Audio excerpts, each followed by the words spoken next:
Comment bien manger?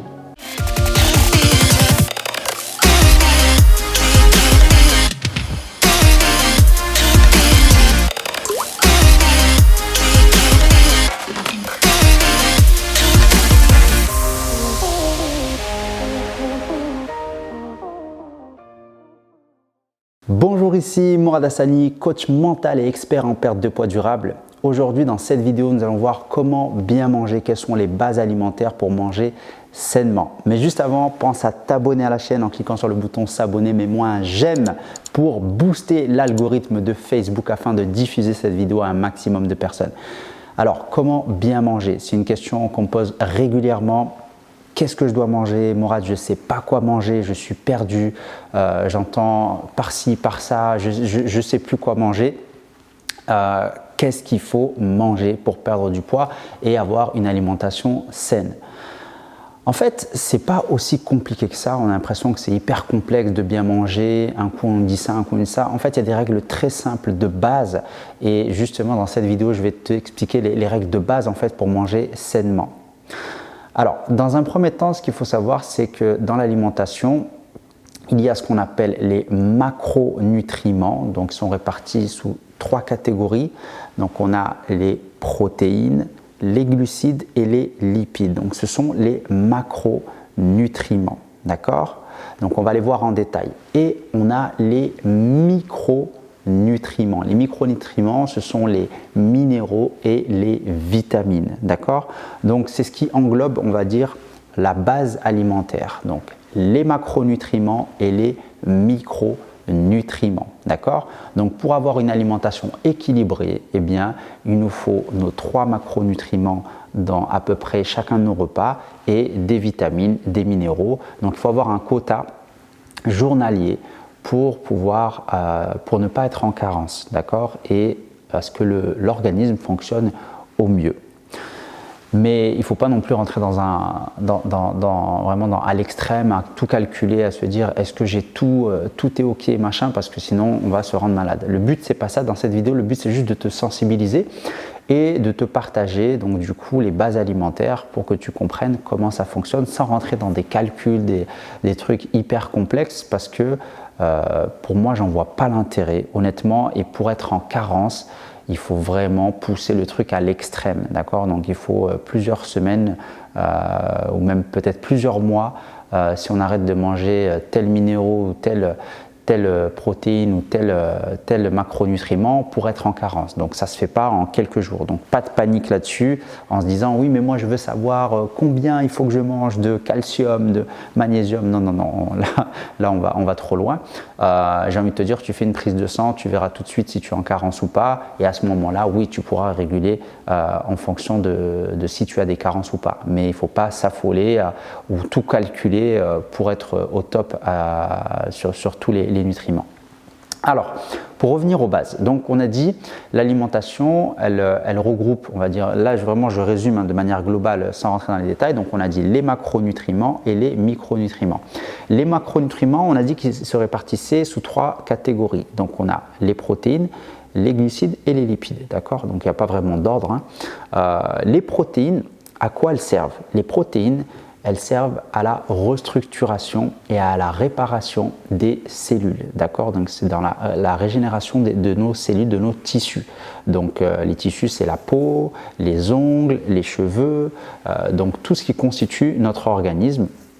Donc les protéines, leur rôle principal, c'est la restructuration de nos cellules. Donc les muscles aussi, donc c'est la raison pour laquelle on recommande de manger des protéines, tout simplement parce que ça va nous permettre de reconstruire nos fibres musculaires et pour vraiment les tonifier, les renforcer. Donc ça, c'est le rôle principal des protéines. Ensuite, on a les glucides. Les glucides, en fait, leur rôle principal, c'est un carburant en fait. C'est notre énergie principale pour pouvoir fonctionner, faire pas mal de choses. Alors, il n'y a pas que ça, hein. Les protéines aussi, c'est de l'énergie, les lipides aussi. Mais on va dire que les glucides, c'est qu'on appelle en anglais les carbs, c'est un peu voilà, les carbohydrates, c'est vraiment notre essence, c'est notre gasoil pour vraiment fonctionner. Pourquoi? Parce qu'en fait, notre organisme, la première chose dans laquelle il va puiser, c'est dans le sucre qui est contenu dans le sang, dans le glucose. Et le glucose, c'est par le biais en fait des glucides que l'on va ingérer, d'accord? Avant d'aller piocher dans les graisses et dans les protéines, dans les acides aminés, l'organisme va d'abord piocher, va puiser en fait cette énergie dans le sucre, donc les glucides. C'est la raison pour laquelle c'est le rôle principal, c'est l'énergie, d'accord? Donc c'est notre carburant. Et les lipides, donc les lipides, ce sont les bonnes graisses. Les bonnes graisses, donc ils vont nous permettre ça va être plutôt pour le système hormonal et le système nerveux, d'accord? Donc c'est vraiment pour optimiser notre système nerveux, notre système hormonal. Donc les bonnes graisses, principalement leur rôle, ça va être pour ça, d'accord? Donc bien sûr que les trois ont aussi d'autres rôles, mais on va dire les rôles principaux. Le but de cette vidéo, encore une fois, c'est de simplifier au maximum. Donc on a dit les protéines, c'est dans la restructuration des cellules. Les glucides, c'est notre carburant, l'énergie. Et les lipides, c'est tout ce qui va nous permettre de restaurer notre système nerveux et notre système hormonal. D'accord? Donc maintenant les protéines, où est-ce qu'on peut les retrouver? Quelles sont les différentes sources de protéines? Les protéines, on a les sources animales, d'accord? Donc tout ce qui est viande rouge, donc viande de bœuf, d'agneau, etc. Et on a tout ce qui est viande blanche, donc tout ce qui est volaille, poulet, dinde, etc., etc. Donc on peut les retrouver dans les sources animales, donc tout ce qui est viande, tout ce qui est produits laitiers, donc c'est toujours source animalière, donc le lait. On a aussi dans le fromage, dans les différents fromages, dans les œufs aussi, donc les œufs aussi, c'est source animale aussi, donc les œufs c'est une très très bonne source de protéines.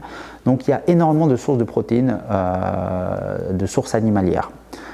Après, le but, encore une fois, c'est pas de tout détailler. Vous allez sur Internet, vous tapez protéines, vous allez avoir toutes les sources de protéines. Et vous avez aussi les sources végétales. Donc, sources végétales, vous en avez dans les oléagineux, qui sont à la fois aussi une source de bonne graisse et de source de protéines. Donc, comme les amandes, il y a de la protéine. Tout ce qui est pois chiches, tout ce qui est lentilles, tout ce qui est haricots blancs, haricots rouges, vous avez des très bonnes sources de protéines aussi dedans. Donc, les légumineuses. Donc, le tofu aussi, le soja, c'est une source de protéines. Donc il y a énormément de sources végétales aussi pour les personnes qui sont véganes par exemple et qui ne consomment pas de produits animaliers. Ensuite, les glucides. Où est-ce qu'on trouve les glucides et dans quel type de source de glucides? Donc les glucides en fait c'est tout ce qui englobe les sources de sucre, d'accord? Donc on a les sucres complexes, donc qu'on appelle plus communément les sucres lents, et les sucres rapides, donc les sucres on va dire plus raffinés, avec une assimilation plus rapide. On a aussi les fruits, donc qui sont aussi une source de sucre, donc on appelle le fructose, avec une assimilation du sucre plus rapide. C'est pour ça qu'on dit sucre rapide, sucre lent, parce qu'il y a des sucres avec une assimilation très très rapide qu'on va pouvoir avoir à disposition dans notre sang, dans notre foie. Et il y a les sucres un peu plus longs où la diffusion et l'assimilation est plus lente dans le sang, donc on ne va pas les avoir à disposition tout de suite, donc parce que la digestion se fait plus lentement, parce qu'ils sont plus complexes, c'est-à-dire qu'ils sont constitués de maillons, et plus il y a de maillons, plus en fait la digestion et l'assimilation va se faire plus lentement, tout simplement en fait. Et c'est la raison pour laquelle on favorise les sucres lents, parce que comme la diffusion du sucre va être plus lente et plus constante, ça va éviter ces pics, ces fameux pics d'insuline. Et on sait très bien que les pics d'insuline vont jouer aussi sur le stockage des graisses. Donc vont favoriser le stockage des graisses, c'est la raison pour laquelle on privilégie plus des sucres lents. Mais on peut aussi consommer des sucres rapides de manière bien sûr judicieuse.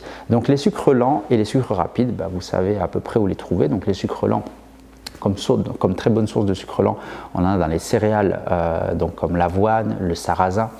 On peut en retrouver dans tout ce qui est riz, pâte complète, riz. On en retrouve aussi donc, dans la patate douce, dans les légumineuses, on a aussi des très bonnes sources de glucides. Et tout ce qui est sucre rapide, à assimilation plus rapide, moi je recommande tout ce qui est fructose, donc source issue des fruits. donc c'est naturel, c'est pas transformé par l'homme. Et après on connaît tous les autres sucres, on va dire rapides et transformés par l'homme, comme le sucre blanc et tout le reste. Donc, et dans les sucres naturels rapides, vous avez aussi le miel qui est aussi, s'il n'est pas ultra transformé, parce qu'il y a aussi des miels qui sont transformés, mais si vous avez un miel vraiment bio issu de l'agriculture biologique et qu'il est pur, eh bien c'est un sucre naturel. Donc moi je recommande plutôt des choses vraiment naturelles à l'état brut plutôt que des aliments transformés, parce que plus l'aliment est transformé, plus il est dénaturé, plus les valeurs nutritives ne sont pas aussi qualitatives, donc bonnes pour notre santé. Donc ça c'est pour les glucides. Ensuite on a les bonnes graisses, donc les lipides. Les lipides, ça englobe les bonnes graisses et les mauvaises graisses, hein, attention. Hein. Donc les lipides, c'est comme les glucides, vous avez les bons sucres et, j'aime pas dire les mauvais sucres, mais les sucres, on va dire, plus néfastes pour notre santé si on en consomme à forte dose. Donc les bonnes graisses et les mauvaises graisses sont contenues dans les lipides. Donc les bonnes graisses, vous les retrouvez dans l'avocat, de préférence bio si vous pouvez pas l'avocat. Les oléagineux, donc vous avez de très bonnes graisses, donc les amandes, noix de cajou. Alors tout ce qui est amandes, noix de cajou, noisettes, attention, naturelles, qui ne sont pas dénaturées, c'est-à-dire qui ne sont pas grillées, qui ne sont pas salées. Pourquoi, encore une fois? Parce que ça va dénaturer l'aliment et on va perdre en valeur nutritive, et en plus il va y avoir des ajouts, donc on va rajouter des produits chimiques pour mieux les conserver, pour donner du goût, et en général ces produits qui sont rajoutés ne sont pas, on va dire, très sains pour notre santé à forte consommation. Donc les oléagineux, l'avocat, les huiles, donc on a l'huile d'olive, l'huile de lin, l'huile de raisin, de pépins de raisin, on a pas mal d'huiles. Tout ce qui est graines de chia, graines de courge, donc il y a énormément de graines en fait qui sont bonnes en termes de graisse. Donc ça c'est pour les bonnes graisses. Ensuite de l'autre côté, alors par contre pour l'huile, ça c'est un truc important, les huiles il faut les consommer brutes, c'est-à-dire que pas dans la cuisson. Parce que si vous mettez de l'huile dans la cuisson, pareil, ça va dénaturer votre huile, ça va la cramer, ça va la brûler. Et si ça la brûle, ça peut être aussi très néfaste pour votre santé, ça peut même être cancérigène pour certaines huiles. Donc très attention, moi ce que j'aime bien, c'est l'huile de coco. D'ailleurs, je ne l'ai pas cité, l'huile de coco est une très bonne huile pour la cuisson. Pourquoi? Parce qu'elle résiste fortement à la chaleur, à une forte chaleur. Donc elle va avoir tendance à résister à la chaleur, du coup elle va être moins dénaturée. Donc encore une fois, il faut mettre un petit peu, par exemple si c'est une cuisson à la poêle, on peut utiliser l'huile de coco. Donc ça c'est pour les bonnes graisses. Vous en avez aussi dans les poissons gras, comme le saumon, comme les sardines, le maquereau aussi, il y a des oméga 3, donc c'est intéressant de consommer du poisson gras qui à la fois sont une source de bonne graisse et à la fois une source de protéines. Et de l'autre côté, on a les mauvaises graisses. Donc, les mauvaises graisses, vous les connaissez, hein, l'huile de palme, tout ce qui est huile de tournesol, tout ce qui est donc les graisses, hein, comme le beurre, comme les fromages gras, etc. Donc il y a des mauvaises graisses, il y a des fortes teneurs en mauvaises graisses. Donc tout ce qui est après biscuits, apéritifs, etc. Vous avez pas mal de graisses aussi dedans. Donc voilà, ça vous les connaissez, je pense.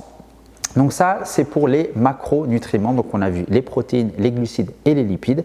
Donc comment ça se passe en termes de composition dans vos repas? Donc moi, ce que je recommande, c'est que dans chacun de vos repas, essayez d'intégrer une source de protéines, une source de bonne graisse et une source de glucides. Maintenant, pour les quantités, tout ce qui est protéines, vous pouvez prendre à peu près l'équivalent de votre paume de main, d'accord? Donc une poignée, donc c'est l'équivalent de la taille en fait de votre source de protéines. Ensuite, pour tout ce qui est, ça suffit largement, c'est à peu près 80-100 grammes, ça suffit largement, on va être aux alentours de 15-20 grammes par portion de protéines. Ensuite, on a dit les glucides. Les glucides, vous pouvez mettre une poignée et demie, donc même jusqu'à 2 poignées. Donc après, ça dépend de votre apport calorique journalier, bien sûr, mais les sources de glucides, c'est important aussi pour le bon fonctionnement, pour avoir une bonne énergie tout au long de la journée et avoir un sucre lent de préférence pour que ça puisse être assimilé tout au long de la journée et ne pas avoir ces fameux pics d'insuline. Donc on a dit une source de glucides, donc une poignée et demie, voire même jusqu'à 2 poignées. et les bonnes graisses, donc une poignée aussi, l'équivalent de l'apport en protéines. Donc vous partez sur ce ratio-là pour ne pas vous compliquer la vie, et après, ça va dépendre aussi de votre rapport calorique, donc à faire attention de bien répartir pour pouvoir avoir un apport calorique qui rentre dans votre quota pour pouvoir être en déficit et perdre du gras. Donc source de protéines obligatoire, moi en tout cas c'est ce que je recommande dans chacun des repas. Donc surtout pour tonifier, raffermir la masse musculaire, enfin pour pouvoir maintenir la masse musculaire, parce qu'on sait très bien que la masse musculaire a un impact sur notre métabolisme, et si on perd de la masse musculaire, notre métabolisme va être plus bas et au ralenti. On va avoir un métabolisme de base plus bas. Donc c'est la raison pour laquelle les protéines c'est important pour maintenir la masse musculaire et aussi optimiser la silhouette si on est dans l'optique d'une perte de gras. Les bonnes graisses c'est hyper important aussi, donc pour le système nerveux, le système hormonal, afin de bien réguler tout ça. Et les sources de glucides qui ne sont pas obligatoires à chaque repas, ça dépend des repas. Moi en fait ce que je recommande c'est de jouer justement sur les glucides pour votre apport calorique, c'est-à-dire que protéines et bonnes graisses, vous le maintenez dans chacun de vos repas, et les glucides, vous jouez avec au niveau des quantités pour avoir votre apport calorique total et ne pas le dépasser. Voilà, moi si vous partez sur ces grandes lignes-là, déjà vous avez compris énormément de choses et pour moi c'est ça la base de l'alimentation, surtout dans l'optique d'une perte de poids. En tout cas c'est mon propre avis et c'est ce que je mets en pratique avec les personnes que j'accompagne, ça marche très très bien. Donc ça c'est pour les macronutriments. Ensuite on a les micronutriments, on a dit les minéraux et les vitamines. Donc soit via votre alimentation si elle est complète, vous avez aussi des vitamines et minéraux dans certains macronutriments, ou sinon vous pouvez vous complémenter donc avec des compléments alimentaires, donc notamment le A-Zinc. Moi je recommande le A-Zinc, en pharmacie vous en avez. Et c'est un complexe multivitaminé, vous avez des vitamines, des minéraux, vous prenez ça le matin et vous avez votre dose avec toutes les vitamines et minéraux nécessaires pour le bon fonctionnement de votre organisme. Donc vraiment, il n'y a rien de compliqué, c'est très très simple. Après, autre chose que j'ai oublié, les légumes. Les légumes, donc justement, c'est ce qui va nous apporter aussi des vitamines, des minéraux, et il y a aussi les fruits. Donc ça va être pour le côté vitamines et minéraux, donc pour les micronutriments.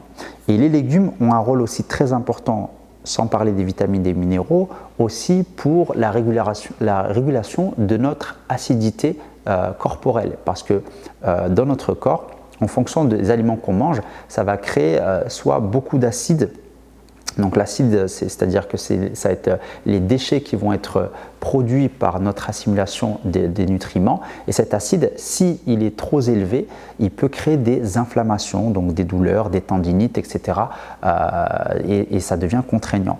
Donc c'est la raison pour laquelle les légumes sont hyper importants, parce qu'ils ont un rôle d'éponge. Ils vont absorber justement toute cette acidité et ne pas la laisser justement ronger notre organisme. Donc ça c'est hyper important, c'est la raison pour laquelle on recommande de manger des légumes, non seulement pour les vitamines et les minéraux, pour ne pas être en carence, et deuxièmement, pour avoir ce rôle d'éponge où on va absorber cette acidité qui est en excès, pour avoir un pH neutre, c'est-à-dire une bonne acidité régulée, afin que le corps fonctionne correctement.